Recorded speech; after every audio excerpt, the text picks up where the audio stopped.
What's up, everybody? Hey, I want to touch base with you a little bit and talk to you about relationships. A lot of different kinds. What I mean by that is we're not just talking about boyfriend, girlfriend, but we're talking about your parents, we're talking about your siblings, we're talking about school relationships, work, how you treat people at the gas station, at the grocery store. Just a lot of things weigh into it, and let's dive into the value of it and recognize the importance of how we treat people and how we expect them to treat us, because it's huge. So let's get into that a little bit. Throughout your life, you're going to run into two great episodes of mass relationships, those at school and those that you have to deal with at work. The good news is high school and college life are not real life. They will pass, they will go away. But once you get into the work world, everything changes. Chris Sheets and I are working with a guy, AJ. I've known AJ for a few years. He's a great guy.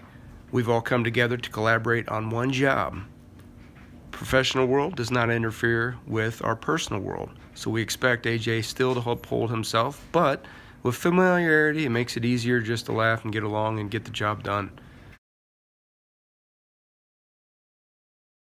The fact of the matter is after high school, about 2 years, you may talk to 5 or 6 of your friends from high school. After about 10 years, it's down to 2 or 3, and after about 20, you may be in contact with 1. So high school friends are not eternal friends. And the truth of the matter is after a while, most high school friends kind of act like this. Yeah.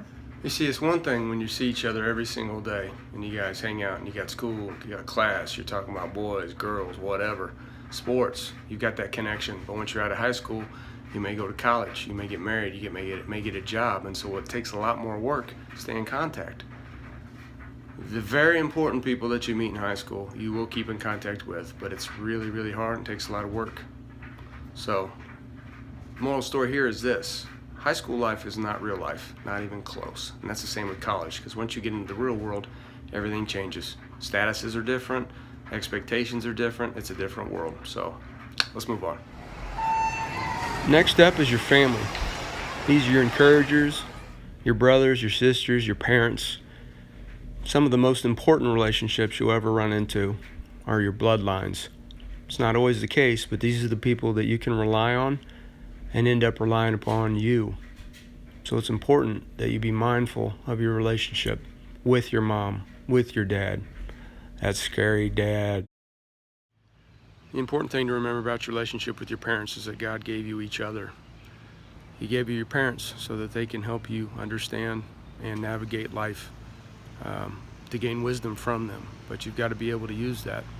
And the other thing you need to understand is that God gave you to them to help them stay young and to appreciate life and find joy and excitement in different things. And so it's imperative that you understand the importance of the relationship between you and your parents. Brothers and sisters are big as well, but we tend to beat it on each other, so that makes it a little tougher, but it's good. Don't neglect those relationships, because they're the ones that are going to last you most of your life. Very important. King Solomon said in Proverbs, "Iron sharpens iron, and one man sharpens another." We talk about friendship as being a crucial part of our relationship status. You know, on Facebook I've got 400 friends or whatever, but how much credit do we give to those people that have been around and stay around with us? We call a lot of people friends, but the truth is that over time, you really get to see who your true friends are, because they're the ones who laugh with you, they're the ones who cry with you, they're the ones who support you in difficult times, and they ask you the hard questions sometimes.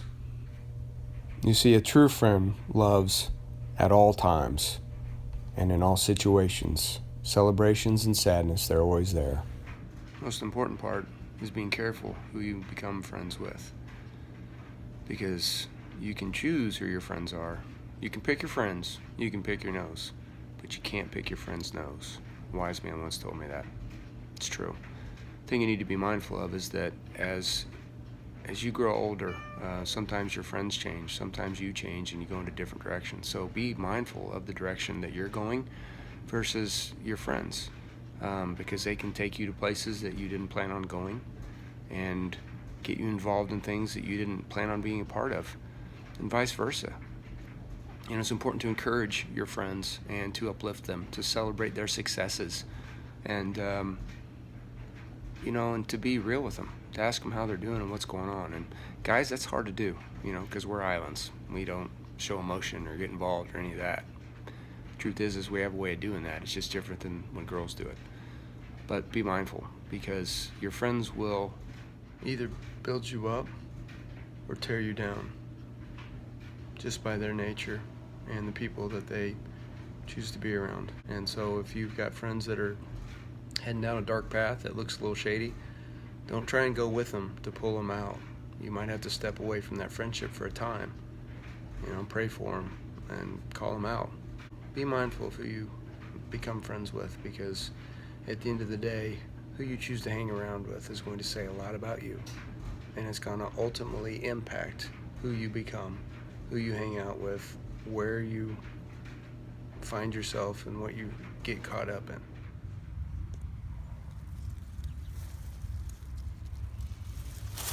You're all right, buddy.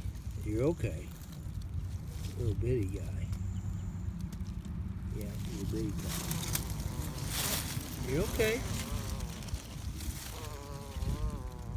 You're all right.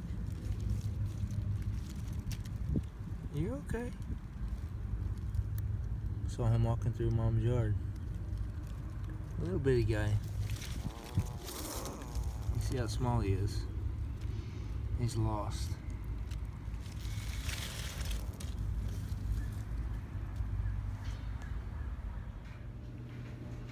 Last but not least, not everybody's going to want to be your friend, and that's okay too.